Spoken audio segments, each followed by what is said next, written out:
गुजरात के अहमदाबाद में हुए एयर इंडिया के प्लेन क्रैश से पूरा देश सदमे में है। विमान में चढ़े किसी भी यात्री ने सपने में भी नहीं सोचा होगा कि अगले ही पल उनके साथ क्या होने वाला है। डॉक्टर्स के एक हॉस्टल के बिल्डिंग से टकराते ही प्लेन आग के गोले में तब्दील हो गया और धुएं का काला गुबार आसमान में उठने लगा। हादसे का वीडियो डरा देने वाला है। विमान की उड़ान भरने के महज 30 सेकंड बाद 265 जिंदगियां हमेशा के लिए खत्म हो गई।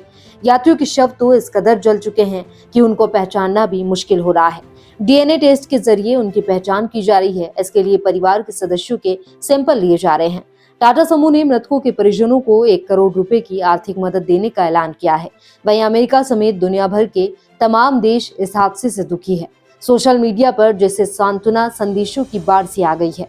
हादसे में जान गंवाने वालों में गुजरात के पूर्व सीएम विजय रूपाणी भी शामिल है। 29 सेकेंड्स में आखिर क्या हुआ? एक पुलिस कमिश्नर ने बताया कि अहमदाबाद के सिविल अस्पताल में 265 शव लाए गए हैं। मेस में विमान टकराने से मरने वालों में 4 एमबीबीएस छात्र और एक चिकित्सक की पत्नी भी शामिल है। वहीं पीएम मोदी भी शुक्रवार को अहमदाबाद पहुंच चुके हैं। लंदन जा रही एयर इंडिया की फ्लाइट गुरुवार दोपहर अहमदाबाद एयरपोर्ट से उड़ान भरने के कुछ ही मिनट बाद क्रैश हो गई। यह फ्लाइट मेडिकल कॉलेज हॉस्टल की बिल्डिंग से जा टकराई। हादसा दोपहर 1:39 के करीब हुआ। उस समय हॉस्टल में लंच टाइम था। विमान के कुछ हिस्सा मेज से जा टकराया, जिसकी वजह से वहां मौजूद कई छात्र इसकी चपेट में आने से हताहत हो गए। परिसर में मौजूद कई कारें और वाहन भी आग की चपेट में आ गए। हादसे की तस्वीरें डरा दे रही है। इन तस्वीरों को देखकर आप भी कांप जाएंगे।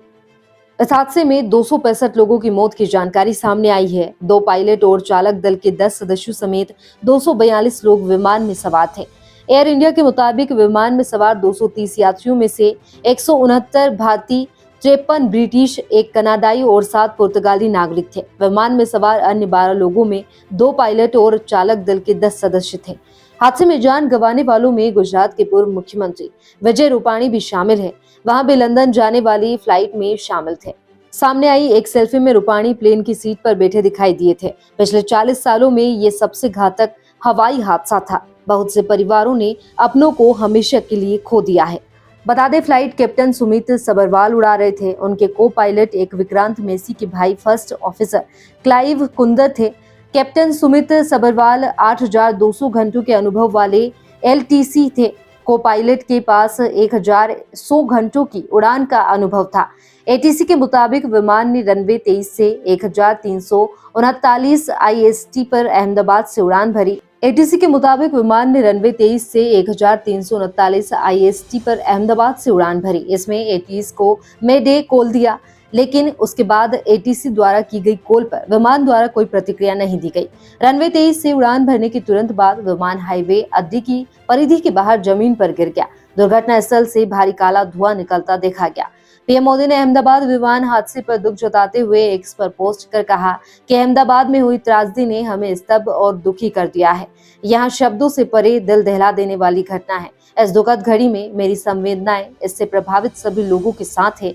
मैं मंत्रियों और अधिकारियों के संपर्क में हूं जो प्रभावित लोगों की सहायता के लिए काम कर रहे हैं। देश ही नहीं, दुनिया भर के नेता इस हादसे से दुखी है। अमेरिका के राष्ट्रपति डोनाल्ड ट्रंप, संयुक्त राष्ट्र महासचिव एंटोनियो गुतारेस, रूस के राष्ट्रपति व्लादिमीर पुतिन और कनाडा के प्रधानमंत्री मार्क कार्नी सहित विश्व के कई नेताओं ने अहमदाबाद में हुए विमान हादसे पर संवेदना व्यक्त की है। अमेरिका के राष्ट्रपति डोनाल्ड ट्रंप ने अहमदाबाद में एयर इंडिया विमान हादसे पर गहरा दुख जताते हुए इसे विमानन इतिहास के सबसे भयानक हादसों में से एक बताया। 265 लोगों की मौत के बीच एक शख्स ऐसा भी है जो आग के गोले से गुजरने के बाद भी जिंदा है। उसे हल्की चोट आई है। यात्री का नाम विश्वास कुमार रमेश है। वह भारतीय मूल का एक ब्रिटिश नागरिक है। रमेश बोइंग 787 ड्रीमलाइनर की 11A सीट पर बैठे थे। वहां अपने भाई के साथ लंदन जा रहे थे। हादसे में उनके भाई की मौत हो गई है। हालांकि उनका अब तक पता नहीं चल सका है। इस हादसे में रमेश का जिंदा बचना किसी चमत्कारिक से कम नहीं है। अस्पताल में उनका इलाज चल रहा है। अस्पताल के ट्रामा वार्ड में कार्यरत डॉक्टर शरीक एम ने बताया कि उनका इलाज चल रहा है। गृह मंत्री शाह ने अस्पताल पहुंचकर उनका हालचाल जाना।